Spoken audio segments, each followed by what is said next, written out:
With New Year just around the corner, the chances are you're going to make some resolutions that may also impact your pet's health. But don't get taken in by any false promises.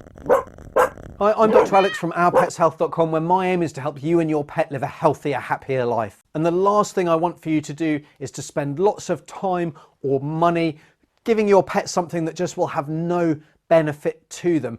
And there's a number of different things that you need to be aware of if you're doing any research into how to best look after your pet or how to treat them for whatever condition life throws their way. And the first thing to consider is the placebo effect. Now, pets themselves can't experience the placebo effect, but we as their owner or as their veterinarian even can experience something called caregiver placebo. And this is the effect that when we really want something to work, we actually see improvement even when it isn't there. So we expect a treatment that we're giving or an intervention that we make to have a benefit, then we're going to see your pet improve even when actually they aren't at all.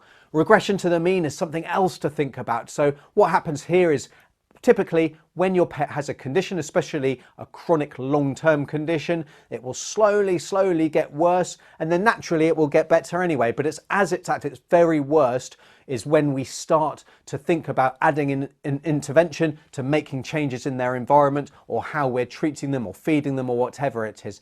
Actually, they were going to get better anyway, and whatever you did may have made no difference at all. Cherry picking is the next thing to be aware of whenever we're doing research online. So we're often going to go in with a certain expectation about what the right answer is, and it's very dangerous because what that can mean is that we actually disregard any other information that we read, we don't ascribe it any weight, and we only focus in on what we already believe. Now that's okay if what you believe is actually the most accurate thing, but it can make it very hard for you to make the best choices for your pet because you just don't have a balanced argument. And then finally, the dunning-kruger effect is something we all need to be aware of if we're on Facebook groups, if we're on other forums, or if we're taking advice from anybody. So what the dunning-kruger effect is a really extreme level of confidence in a person's knowledge, even when they actually don't know very much. And unfortunately, these people who are the most confident with kind of pretty much the least level of knowledge are those who shout the loudest